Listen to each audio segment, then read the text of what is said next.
Voilà, Inch'Allah, bismillahirrahmanirrahim, salatu salam ala rasulillah, wa ala alihi wa sahbihi wa man wala. On va Inch'Allah procéder à la toilette mortuaire, selon la tradition prophétique. Donc le frère ici présent, Inch'Allah, va faire sa toilette. On va commencer à faire les préparatifs, ce qu'il nous faut pour la toilette mortuaire. Inch'Allah ta'ala, donc, ce qui se rapproche le plus de la tradition prophétique, c'est donc des cubes de coffre déjà prêts. Donc il faudra seulement les presser avec les doigts, Inch'Allah. Donc le cidre moulu, le cidre c'est du julien en français, donc ça c'est du cidre moulu, c'est ce qu'on va utiliser pour la deuxième toilette. Je vais expliquer ça, Inch'Allah, au fur et à mesure de la toilette. Donc voilà, on va utiliser donc du cidre, le camphre,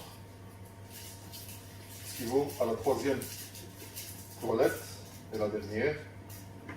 Comme dirait Alayhi Salam dans Ahkam al-Janaïz, Faj'alu akhirahu kafura. Faites en sorte que la dernière des toilettes soit du camphre, comme vous voyez ici, voilà le camphre. À fur et à mesure qu'on le presse avec les doigts, il s'effrite, aussi simple que ça. Voilà. Ça c'est pour la troisième toilette. La deuxième toilette, donc le cidre. Si on n'a pas de cidre, on peut utiliser du gel douche, shampoing, savonnette. Nous on utilise ce qui rapproche le plus de la tradition, donc le cidre déjà moulu. Donc on va mettre la pression de l'eau, et subhanallah, ça va lâcher de la mousse, avec ça on va laver, Inch'Allah, la deuxième toilette. On va Inch'Allah mettre le défunt sur la table. Donc voilà, maintenant je vais préparer les ingrédients qu'on a préparés, le cidre, voilà. Avec la pression de l'eau, là ça commence à mousser, comme ça vous savez. Comme je vous ai dit, ceux qui n'ont pas le cidre, le jujube en français, vous devez directement utiliser donc du gel douche ou du shampoing. Voilà. Donc ce que j'utilise ici, c'est ce qui rapproche le plus de la tradition prophétique. Donc ce qu'on utilise ici, Inch'Allah, ça va être la deuxième toilette.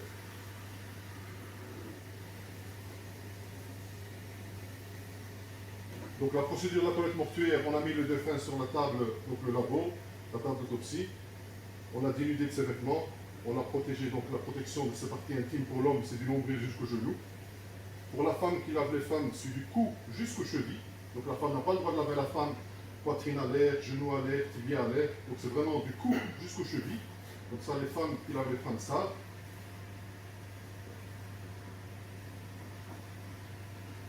Voilà pour ce cidre. Maintenant, Inch'Allah, le cafol, voilà. Comme je l'ai effrité, j'ai concassé là tantôt. Donc voilà. Et le cafol, il a trois vertus. Une de ses premières vertus, c'est que ça parfume le corps. Maintenant, vous n'avez pas l'odeur, ça parfume le corps. Sa deuxième des vertus, si le corps est ouvert, ça retarde la décomposition du corps. Et cette troisième vertu, quand on se vue du corps sous terre, c'est qu'il éloigne les vermines sous terre.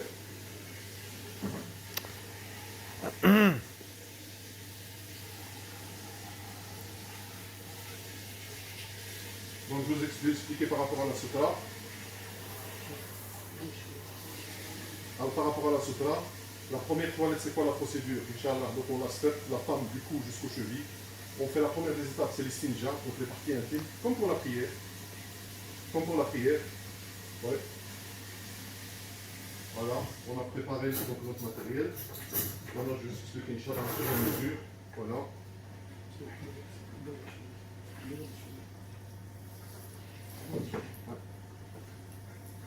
Donc, la sutra, je vous ai expliqué. La première toilette, la procédure, c'est quoi? C'est que on commence par les parties intimes. Je me positionne sur le côté gauche du défunt pour que je puisse faire les parties intimes par ma main gauche, ce qui aussi est rapporté par la tradition. Donc voilà, on fait les parties intimes. Puis les ablutions comme pour la prière. On va faire les ablutions, la main droite, main gauche, la bouche, le nez, le visage, la main jusqu'au coude, et puis le pied droit, le pied gauche parfois. Une fois qu'on a fini, on fait la première toilette avec de l'eau pure, le masafi. C'est la même procédure que Ghusl Janaba ou la Ghusl Jumu'ah. Donc voilà, 3 fois le cuir chevelu, et puis le visage, le côté droit, on va faire la partie supérieure, et puis la partie inférieure comme le défunt est allongé. C'est la même procédure qu'aussi on prenait nos douches, sauf qu'il y en a 3. Donc la deuxième, c'est Inch'Allah avec du cidre, et la troisième avec du café.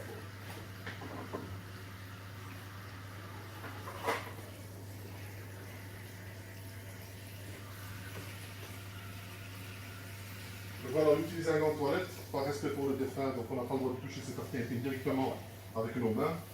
On commence, voilà. On fait les parties intimes, bien comme il faut, entre jambes.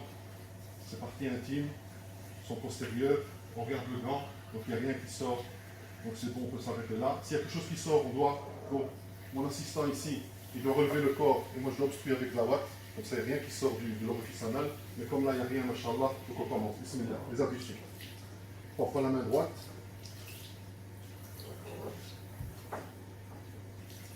On prend la main gauche. La bouche. 3 fois.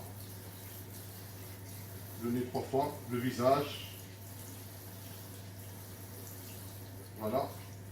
On revient, la main. La même procédure que pour les ablutions. Entre les doigts jusqu'au coude. 1 fois. 2 fois. 3 fois. À gauche. Entre les doigts jusqu'au coude.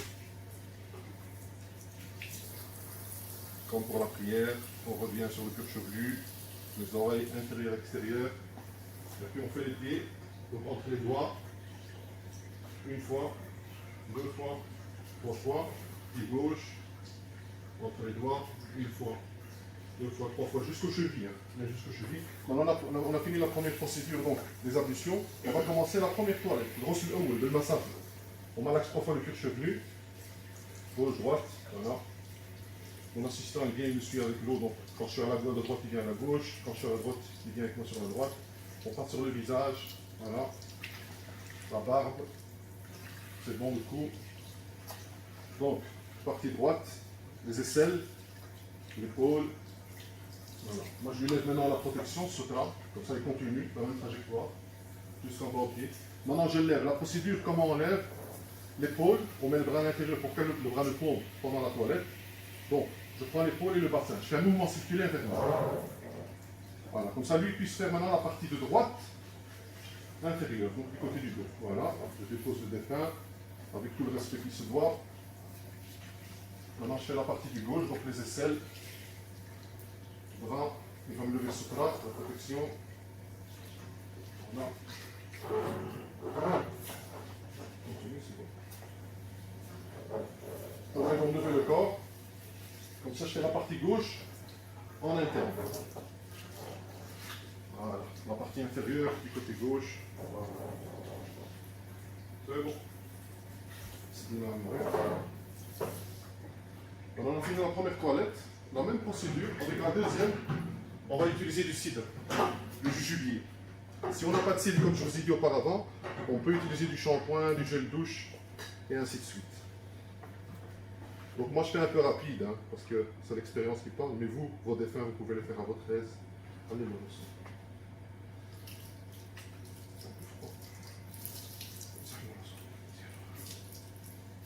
Allez, c'est la deuxième toilette, la même procédure, voilà, entre les oreilles, le visage. Voilà, c'est bon. Le cou, remets-le là, bien là. Fais-le là. Voilà, côté droit, toujours la même procédure, voilà, stop, sur le bras. Tends bien l'eau, les aisselles, voilà. Je lui donne, voilà. Il continue, la même procédure. Comme si le défunt était debout, il prenait sa douche, sauf que là il est allongé. Je prends le bras à l'intérieur de l'épaule bassin, mouvement circulaire vers moi, je le plaque contre moi. Voilà, c'est une technique, comme ça vous savez. Voilà. Je pose bien par respect. Côté gauche, le bras, donc les doigts, ils vont me lever la protection, donc sopra. Voilà. Les cuisses, genoux, tibia, le pied. Il va se relever vers lui. Je fais la partie inférieure maintenant gauche.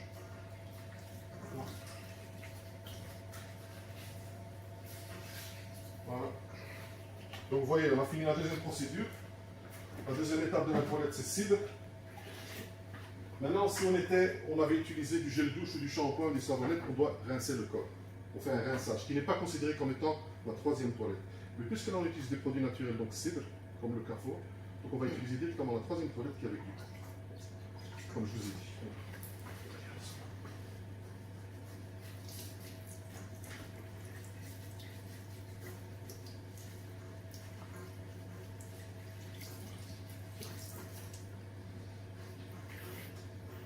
Toujours côté droit, côté gauche, les aisselles, l'épaule.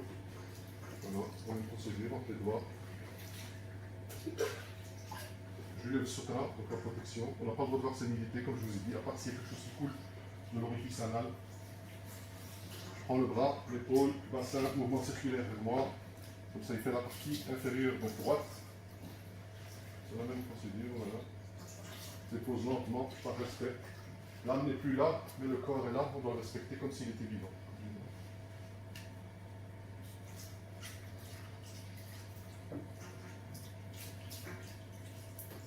Donc vous avez vu, machallah, la sunna, la tradition. Celui qui se maintient à la tradition se prend c'est que de la facilité. Maintenant, si on venait d'arriver, on va se dire que la toilette n'a même pas encore commencé. On est déjà à la dernière toilette, donc à la troisième. On n'est pas là pour faire une course contre la montre, mais pour vous dire que machallah, celui qui se maintient à la tradition, il a que la facilité. Voilà. On a fini la toilette. Maintenant, normalement, on n'éponge pas, on le laisse sécher. Si on était dans un état islamique, je veux dire avec la chaleur et tout ce qu'il y a, c'est qu'on le laisse sécher. Mais ici, on va, Inch'Allah, le tamponner. Comme ça, il est un peu sec. Alors, toujours la même procédure, hein. Droite-gauche. On prend le dos. Je m'exprime directement en français pour faire court, hein. Comme ça je ne parle pas en arabe en français. Comme ça, Inch'Allah, la majorité des gens peuvent en profiter de cette vidéo, que ce soit la première.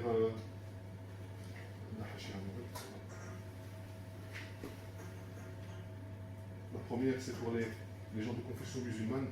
Comme ça, ils peuvent savoir faire la toilette. Et pour ceux de non-confession musulmane, vous savez voir la procédure, comment on fait nous, les musulmans, la toilette mortuaire, le respect de nos défunts. Voilà. Il y a aussi une chose à savoir que quand il y a un de nos défunts qui décède, ce qui est rapporté de la tradition la plus authentique, c'est les proches qui doivent laver leurs défunts, comme c'est les proches qui doivent prier sur leurs défunts, comme c'est les proches qui doivent vraiment ensevelir, je veux dire, leurs défunts sous terre. Voilà. Maintenant, Inch'Allah, on va utiliser le linceul. Voilà. Ça, c'est un rouleau de linceul. Je vais vous expliquer la procédure. Maintenant, le corps, c'est un corps simple. Il fait plus ou moins 1m60, 1m70. La largeur du café, toujours 1m50. Si vraiment la personne est obèse, elle est forte, on utilise une largeur plus large. Mais sinon, en principe, les mesures, c'est quoi? C'est 1m50 sur 2m50 maximum. Donc, ça veut dire, vous allez chez les gens du tissu, vous achetez un tissu de 1m50 de large, les rouleaux qui se vendent. Sur 7,50 m, vous coupez ça en 3, et voilà. C'est aussi simple que ça. La seule chose qu'il faut savoir, c'est que, même si encore une fois, la tradition veut que le café soit encensé. Encensé quoi? On doit mettre donc, de l'encens et le bakhar. Mais comme ici on a avec le détecteur d'incendie et tout, il vaut mieux éviter, pas de problème. Donc moi ce que j'utilise l'encens liquide. Donc j'utilise le khor liquide, donc le oud ou bien le musk ou n'importe quoi. J'utilise le khor liquide. Avec ça, je parfume donc le linceul. Donc maintenant, j'ai vu la taille un peu plus ou moins du défunt. Qu'est-ce que je vais faire? Ça aussi c'est l'expérience qui parle. Donc moi ce que je vais faire, je vais couper plus ou moins 1m50.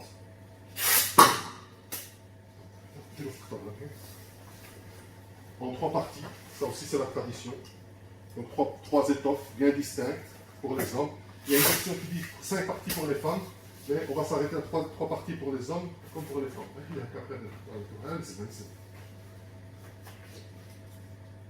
et je vais expliquer la différence aussi par rapport aux femmes qui lavent les femmes. Il y a une dernière étape qui diverge de l'étape des hommes. Le fait de... On va parfumer déjà le corps. Je fais un peu rapide, hein, comme ça, Inch'Allah, pour profiter le maximum, que la vidéo ne soit pas trop longue. Voilà, la procédure. Normalement, là, on a le khor, on a le majmar, on le bakhar à la maison. Mais puisqu'ici, avec les techniques dans les hôpitaux et dans les labos et tout, donc nous, ce qu'on fait, on utilise le khor liquide, donc voilà, sur toute la surface. Voilà. C'est la première partie. La deuxième partie, maintenant, ceux qui n'ont pas le khor, ou ils viennent d'avoir un décès, ils ont le tissu et tout, ils peuvent utiliser du parfum. Donc, c'est seulement, c'est pas une obligation. Il est meilleur de s'occuper de nos défunts comme il se doit, car demain, nous aussi, on sera à leur place. Et on aimerait bien qu'il y ait certaines personnes qui viennent s'occuper de nous comme ils le font. Donc voilà, moi je partage sur toute la surface. Vous n'avez pas besoin de faire ça rapidement comme nous on le fait. Voilà. prends bien les trois parties ensemble. Normalement, là, j'ai épongé le défunt, mais avec la procédure de mettre le kafan et l'encenser, normalement, il sera déjà sec. Donc voilà, maintenant, je vais le retourner jusqu'à la moitié, donc jusqu'à plus ou moins 75 cm. Voilà, c'est le géographe. Maintenant, il faut savoir aussi, alhamdoulilah, notre religion est structurée. Donc maintenant, comment on met le kafan? On met le kafan sur le côté droit du défunt. C'est son vêtement. Nous, quand on s'habille, on commence par la droite. Dans des habits, c'est par la gauche. C'est son vêtement. Donc je vais venir le rabattre sur son côté droit. Voilà. Je centre bien donc une distance au niveau des pieds et de la tête. Voilà. C'est bon. Maintenant, voilà. On n'a pas besoin de se tracasser la tête. Voilà. Il déroule, aussi simple que ça. Voilà. On a fini. Le défunt, il est bien centré. Il est dans son linceul. On l'a mis sur son côté droit. Il reste une dernière étape. C'est on parfume le corps. On parfume le corps où ça? C'est les 7 parties de prosternation. Donc le front, le bout du nez, la main droite, main gauche, genou droit, genou gauche, pied droit, pied gauche. Donc voilà. Main droite je veux dire, main gauche, genou droit, genou gauche, le pied, la plante des pieds, le haut des pieds, voilà, c'est le haut.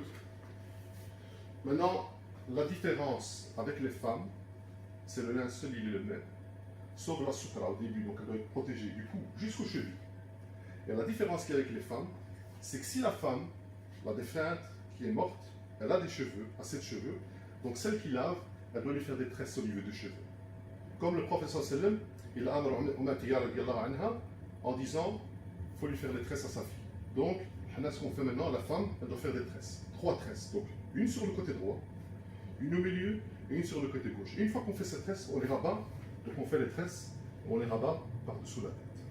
C'est la seule différence entre l'homme et la femme. Sutra et les tresses à la fin. Le parfumage, tout est identique.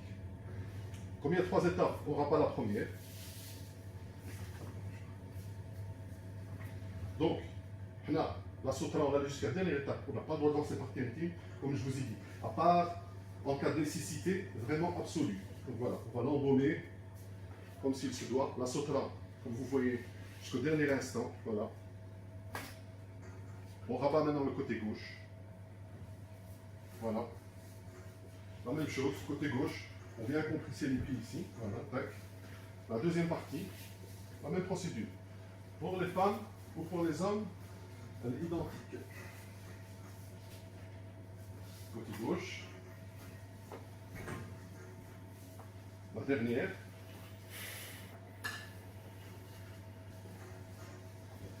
Voilà, on compresse bien.